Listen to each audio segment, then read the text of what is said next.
Hey, how's it going? I am going to attempt to teach you how to change a thermostat on a 2014 Prius. It is a pain. If you have the money to pay someone else to do it, I advise that. If you don't, well, I'll do my best to help you out. So here we go. Okay, we're going to start by taking the air cleaner box off the top above the thermostat. And there are two bolts holding that on. You need a 10mm socket.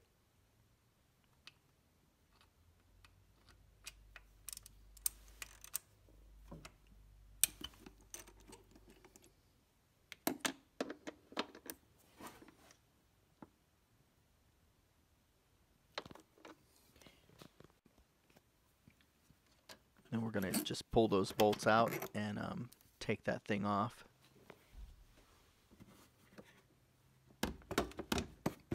It just slips right out of the end. You just got to yank it a little bit.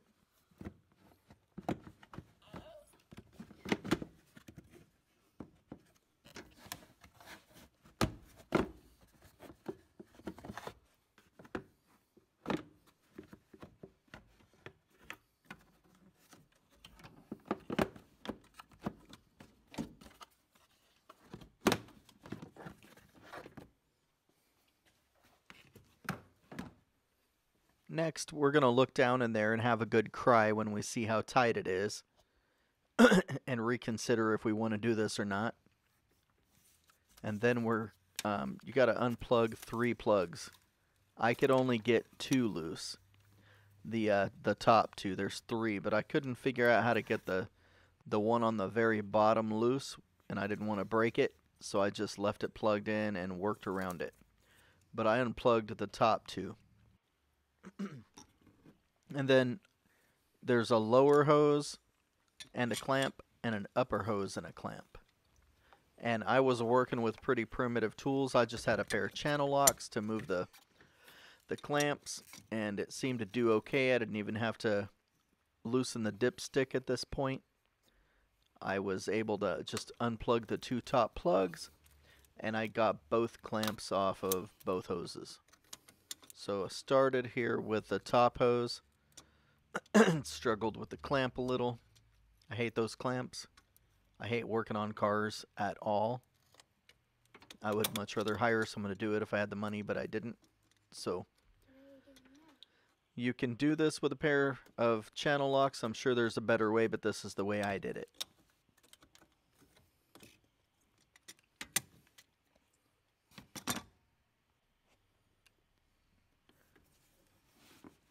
So I started with the upper hose. It's easier to get that off first.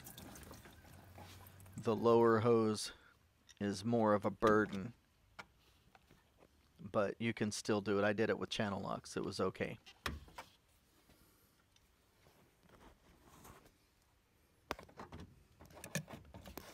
Space is really tight, so if you're big and have big hands or something, it's not going to be easy. Not going to be much fun, in my opinion, but you can do it with a little bit of persistence.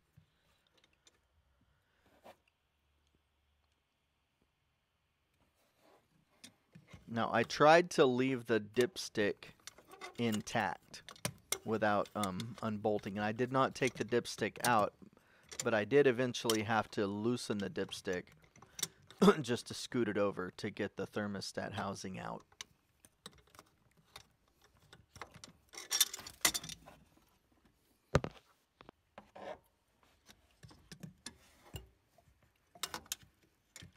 So after a little bit of struggle here, I wound up with the channel locks getting the lower hose off.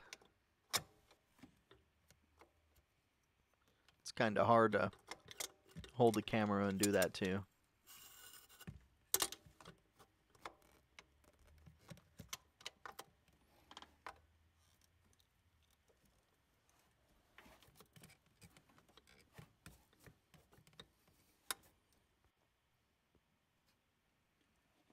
Okay, there is the first bolt at the top.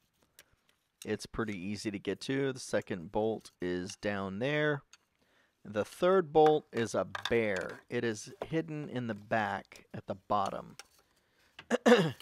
it is no fun.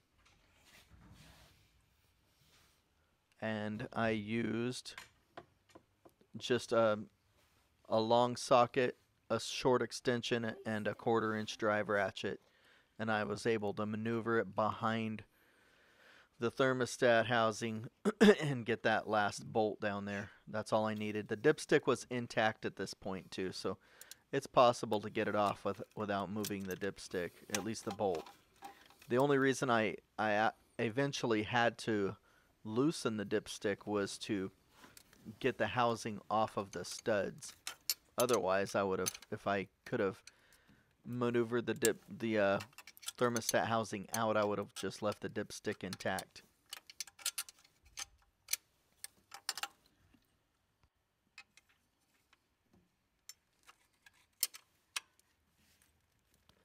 Okay, so the other two bolts, or the nuts on the, one's a bolt. The one in the back is actually a bolt on the thermostat housing.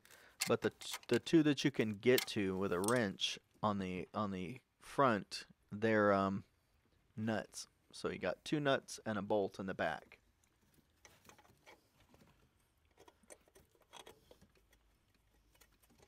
And then I tried in vain to get the housing out without unloosening the dipstick, so I gave up, and I had to unloosen one bolt to get the dipstick just loose. I didn't take it off. So I loosened that bolt, got the dipstick loose, and then there's just one little strap here that I bent out. I didn't even have to take that bolt off.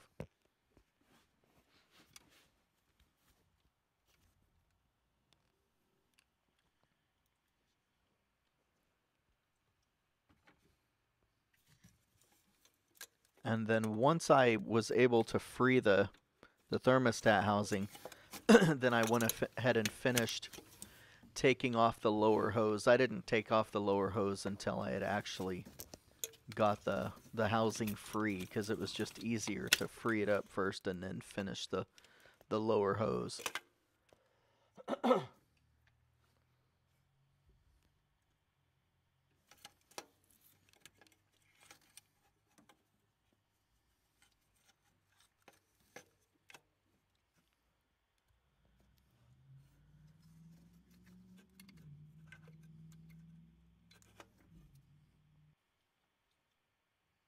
Okay, so there is the old one, and the reason I changed it is because the heater wasn't working, because the valve was stuck open, and the water just circulates in your engine when your thermostat is stuck open, so it doesn't let your engine warm up the water.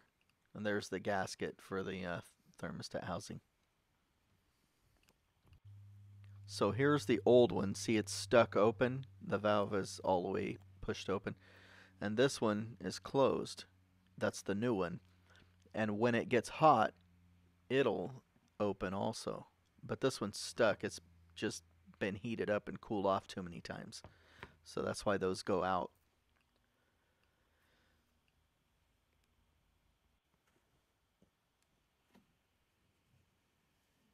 Okay, so that is looking at the new one that's setting on the studs. And the bolts are getting put on. I started with the easy nuts. I put them on first to hold it in place, so I could get that bolt that's a bear in the back on there.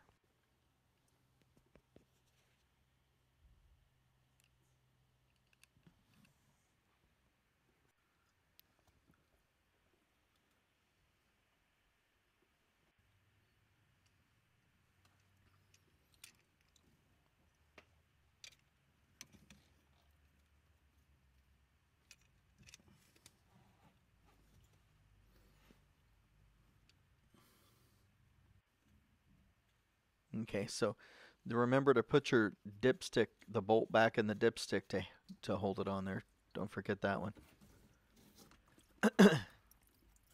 And then the lower hoses I put the lower hose on before I actually put the new thermostat housing back in. So I started with the lower hose, and then when I got it back on, then I put the upper hose on. And then remember to plug in your electrical plug-ins.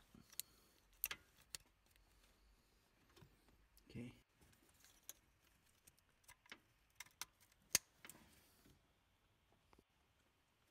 And then don't forget your housing. I guess you probably couldn't forget that very easy, your air cleaner.